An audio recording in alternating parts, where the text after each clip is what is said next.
the actual headline in the New York Times. Left and center left both claims Stacey Abrams. Who's right? Here's the subtitle. Ms. Abrams, the Georgia Democrat running for governor, has admirers in both wings of her party, and Republicans eager to defeat her. Her carefully calibrated strategy faces a test in 2022.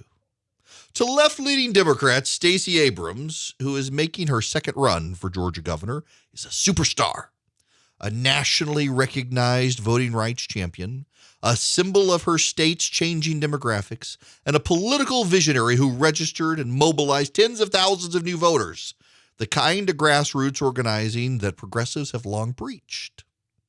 I don't think anyone could call Stacey Abrams a moderate, said Amy Allison, the founder of She the People, a progressive advocacy group for women of color.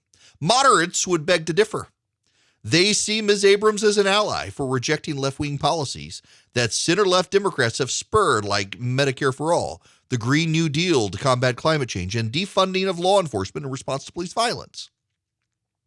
I don't know that anybody in the party can say she's one of us, said Matt Bennett, a founder of Third Way, the center-left group. We can't pretend she's a moderate, but the progressives can't say she's a progressive and not a moderate. We're both kind of right. What? Okay, by the way, Stacey Abrams does want Medicare for all. And she also does want to defund the police. She said both things. Why do we say she didn't? Why does the New York Times say she doesn't support these policies? Well, she also supports non-citizens having the right to vote in this country. She said that as well.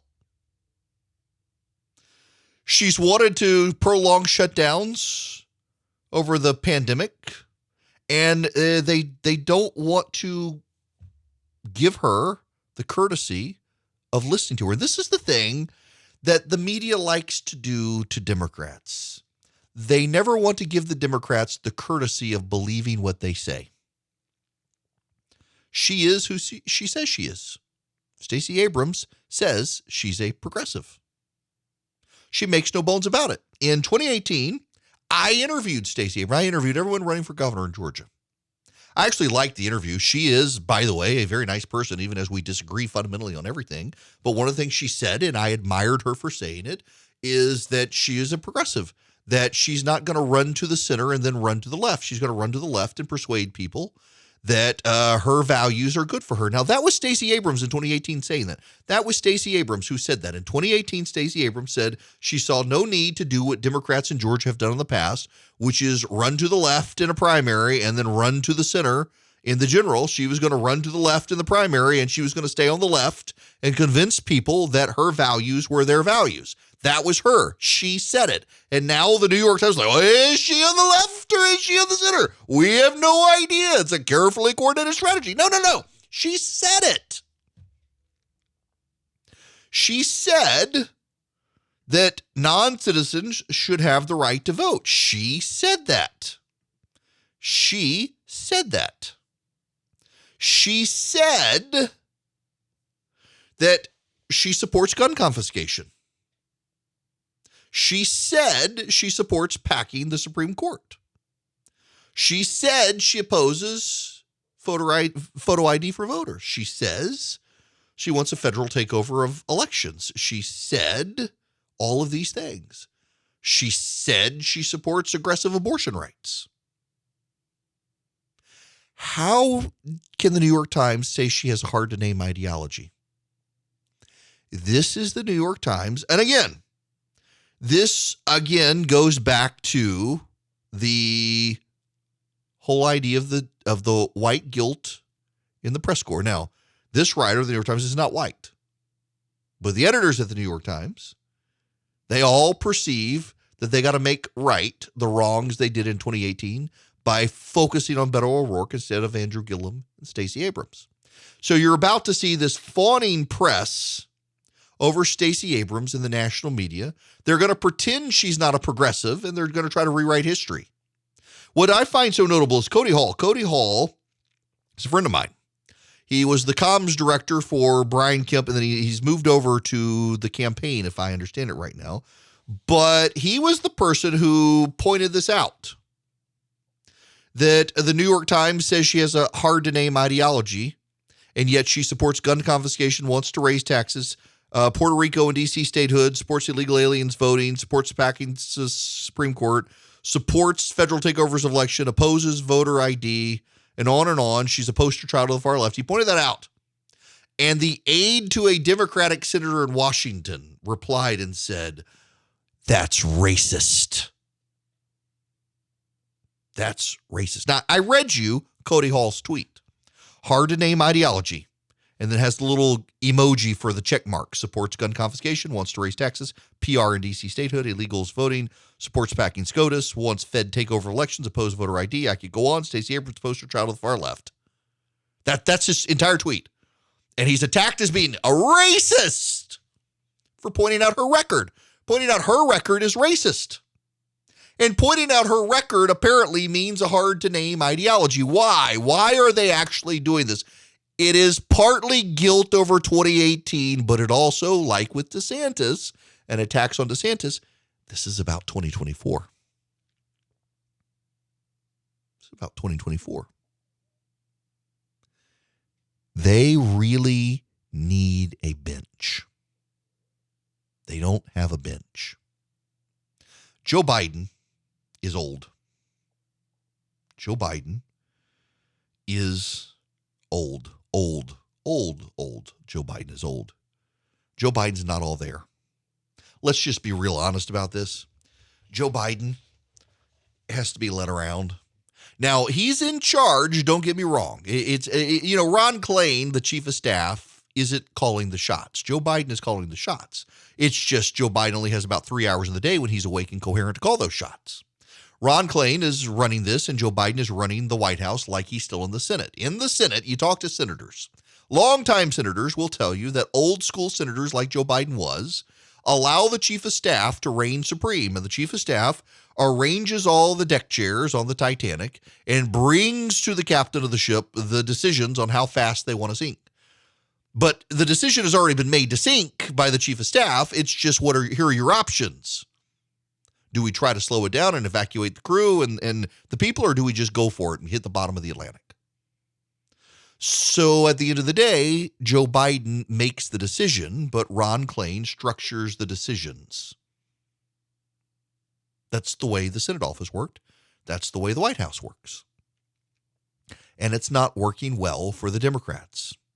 In fact, it's working very badly for the Democrats right now. Have you seen Joe Biden's polling? As he's been out of the limelight over the holiday season, it's rebounded a little bit, but it's still not good. And the Democrats don't want Joe Biden to run in 2024. And they don't like Kamala Harris. My gosh, have y'all seen the Kamala Harris interviews? She cannot help herself. This woman cannot help herself. She is bad at this. She is bad at running for office. She is bad at pretty much everything she's bad about. I mean, her interviews have just been ridiculous and embarrassing. She gave an interview to Face the Nation. I forget the woman's name who's in charge of Face the Nation now on CBS. And she had no answer on inflation. She was just flat out bad in the interview. Every time Kamala Harris gets on the stage, she screws up. Well, their fallback is Pete Buttigieg. Notice how he's fallen out of the limelight again. Nobody's talking about Buttigieg again. He went on paternity leave and was actually doing a roadshow tour for some fawning documentary about him. Nobody wants to talk about that, but he was. And nobody even knew he was gone. That's their backup plan. Now they're looking at what's his name in North Carolina, the Democratic governor of North Carolina. One is a Democrat in a state that Donald Trump won. And so now they're thinking, maybe this guy, maybe we can get him. But he clearly wants to run, but he can't say anything because he's too moderate for the progressives. So who do they have? They don't have a bench, which is why they have to frame Stacey Abrams as someone who can bridge the gap between centrists, the center left, and the left. Maybe Stacey Abrams, dare I say, be what their white knight? Am I allowed to say that? Will I get attacked? I mean, apparently, if you criticize at all, you're accused of being a racist. But they need someone to save the Democratic Party. And a lot of them have decided Stacey Abrams, she's been open and notorious about wanting to run for president. But to run for president, you've actually got to win something other than a state house seat in Georgia. That's all she's ever won, by the way. I mean, they talk about Stacey Abrams as if she's already won the governor's mansion. She talks about it as if she's won the governor's mansion. She didn't. People forget. She didn't even make it into a runoff. It's not that she came close to beating Brian Kemp. It's that she came close to a runoff, and she never made it to the runoff. They got to get her in the governor's mansion. Now, unfortunately, you got some Republicans out there trying to help her. Donald Trump has already said he'd prefer Stacey Abrams to Brian Kemp. So he's running this David Perdue race down in Georgia, trying to divide the GOP. You got Republicans at each other's throat. Stacey Abrams has an easy fundraising ride because of it, and they could get her into the governor's mansion in Georgia, these Republicans who are dividing themselves up. The Republican circular firing squad in Georgia, thanks to Donald Trump and David Perdue. Hopefully they'll see the error of their ways. Can't get Stacey Abrams elected. We see the pregame here. This is all pregame. They want to destroy Ron DeSantis in the run-up to 2022 to try to hurt him on the road to 2024. They want to elevate Stacey Abrams. They want to make her into something she's never claimed to be. Literally, y'all, I interviewed Stacey Abrams. She said in more than one news outlet and in conversations with me that she was not someone who was going to run left in the primary and run to the center in the general. She was going to stay on the left and convince people those policies were good for them. And here comes the New York Times saying, is she left or is she center left? We have no idea. She's just awesome.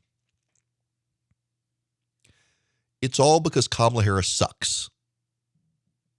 And Pete Buttigieg is shallow and vapid. And Joe Biden is too old to run again. They need somebody, and their hope is a woman who could never exceed a state house seat in Georgia. That's how bad the Democratic bench is right now.